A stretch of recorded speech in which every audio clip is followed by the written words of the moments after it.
Hello everyone, welcome to my channel Mahabur official 20তে আপনাদেরকে স্বাগত। আজকে রাজ্যের সবথেকে একটি জনপ্রিয় বিধানসভা কেন্দ্রে নিয়ে আপনাদের কাছে কিছু গুরুত্বপূর্ণ তথ্য শেয়ার করতে চলেছি এবং তৃণমূলের সম্ভাব্য প্রার্থী কে হতে চলেছে এই বিষয়ে কিন্তু আমাদের কাছে খুবই একটি গুরুত্বপূর্ণ আপডেট এসছে এবং যে কারণে নন্দীগ্রাম বিধানসভা কেন্দ্র এত পপুলার এবং 3টে রিজন আমি আজকে আপনাদের কাছে শেয়ার করতে চলেছি। কেন এই বিধানসভার উপরে রাজ্যে অর্থাৎ শাসক দলের এত নজর, আজকে এই বিষয়ে সমস্ত কিছু পরস্পর আপডেট আপনাদের কাছে দিতে থাকবো। সো আপনারা যারা এই চ্যানেল নতুন, অবশ্যই ভালো লাগলে সাবস্ক্রাইব করে পাশে রেখে দেবে, কারণ আজকে তোমাদের কাছে খুবই একটি লেটেস্ট আপডেট দিতে চলেছি। এবং আসন্ন 2026 বিধানসভা নির্বাচনে এসআইআর হওয়ার পরে রাজ্যে যে হাই প্রোফাইল সিটের মধ্যে একটি বিধানসভা হলো নন্দীগ্রাম বিধানসভা কেন্দ্র। সম্ভাব্য তৃণমূলের প্রার্থী যিনি হতে চলেছেন তার নাম হলো বৈশাখী। অর্থাৎ আসন্ন 2026 বিধানসভা নির্বাচনে তৃণমূলের থেকে যিনি প্রার্থী হচ্ছেন তার নাম হলো বৈশাখী।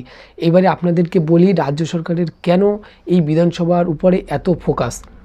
প্রথমত আপনাদেরকে বলি, রাজ্যে বিরোধী দলনেতা শুভেন্দু অধিকারী ওখানে কিন্তু এমএলএ এবং আসন্ন 2026-এ যে ইলেকশন হতে চললো এখানে কিন্তু সারা পশ্চিমবাংলার মানুষ তথা সারা ভারতবর্ষের মানুষ কিন্তু এই নন্দীগ্রাম বিধানসভার উপরে কিন্তু চোখ রাখবে, কারণ এখানে নন্দীগ্রাম বিধানসভা কেন্দ্র এটা হলো শুভেন্দু অধিকারীর গড় এবং আসন্ন 2026 বিধানসভা নির্বাচনে এখানে কিন্তু তৃণমূল জেতার জন্য তার পরিস্থিতি কিন্তু ইতিমধ্যে শুরু করে দিয়েছে ফুল প্যালেসে। এবং ইতিমধ্যে যতটুকু জানা যাচ্ছে এখানে শুভেন্দু অধিকারীকে হারানোর জন্য তৃণমূলের যতটুকু যে কাজ করণীয় সেটা কিন্তু ইতিমধ্যে শুরু করে দিয়েছে। এবং আপনারা যারা অবশ্যই ভিডিও দেখবেন অবশ্যই আপনারা কমেন্ট করে জানাবে।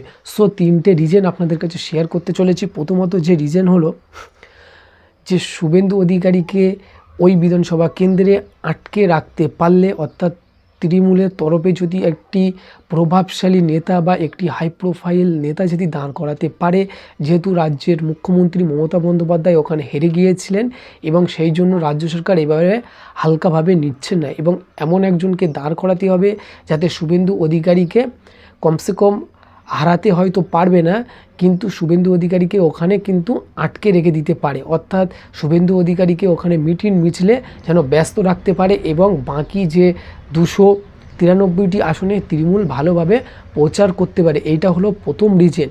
এটা কিন্তু আপনারা অন্য কোথাও গেলে এরকম আপডেট আপনাদেরকে দেবে না। আমরা কিন্তু আপনাদের কাছে খুবই মূল্যবান কথা বলছি, যেহেতু শুভেন্দু অধিকারীকে হারানোর জন্য নিজের কেন্দ্রে ফেলে রাখতে হবে এবং নিজেকে ওখানে ব্যস্ত রাখতে হবে যাতে কোনো রকমভাবে আর কেন্দ্রে ভালো করে না যেন মিছিল করতে না পারে। সেই জন্য শুভেন্দু অধিকারীকে প্রথমত হারাতে পারবে না, এটা রাজ্য সরকার জানে, কিন্তু এখানে কিন্তু শুভেন্দু অধিকারীকে আর বিধানসভা কেন্দ্র 293টি বিধানসভা কেন্দ্রে না যেন ভালোভাবে প্রচার করতে পারে তার ব্যবস্থা কিন্তু ইতিমধ্যে তৃণমূল নিয়ে নিয়েছে, প্রথম রিজন।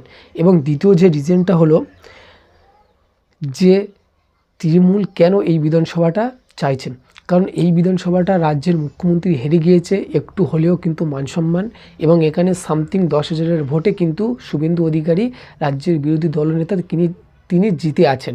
এবং এই বিধানসভা কেন্দ্র এবারে যদি বিজেপির থেকে হাতছাড়া করতে পারে আর 293টি আসনে কিন্তু তারা ফুল প্যালেসে প্রচার করতে পারবে যে এখানে আমরা জিততে চলেছি।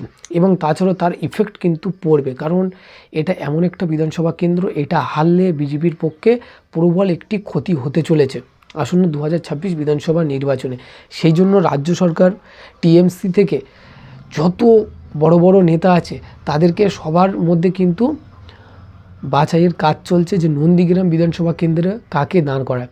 এর আগে একটা খবরে আপনাদেরকে আমি বলেছিলাম, কিন্তু লেটেস্ট আপডেট ছিল যে রাজীব ব্যানার্জি, আমাদের কাছে তথ্য ছিল, দেখতে পাচ্ছেন রাজীব বন্দ্যোপাধ্যায় তিনি কিন্তু ওখানে দাঁড়ানোর প্রবল সম্ভব ছিল, তিনি কিন্তু শেষমেশ দাঁড়াবেন না।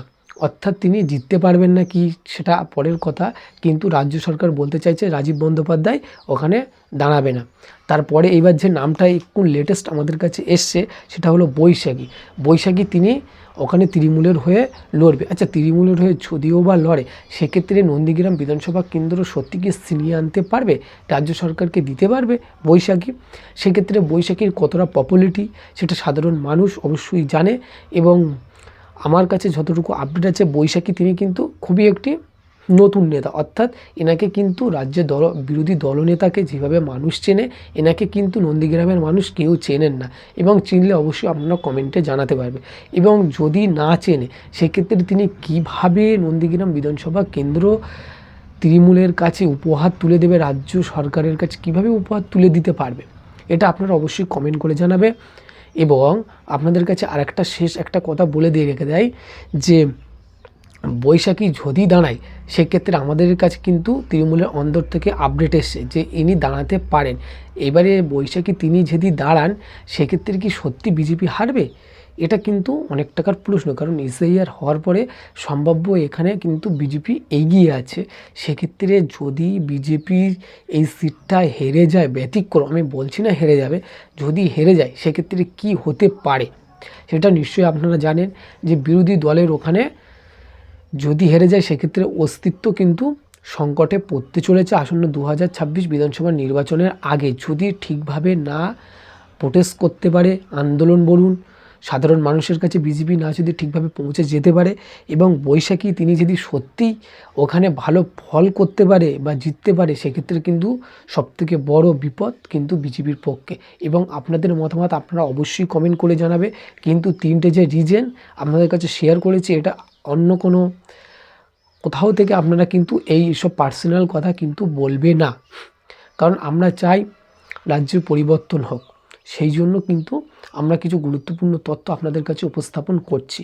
এবং আবারও বলি যে বিরোধী দলনেতা হারানোর জন্য রাজ্যের যতটুকু কাজ, যতটুকু করণীয় ইতিমধ্যে কিন্তু ঝাঁপিয়ে পড়ে করছে।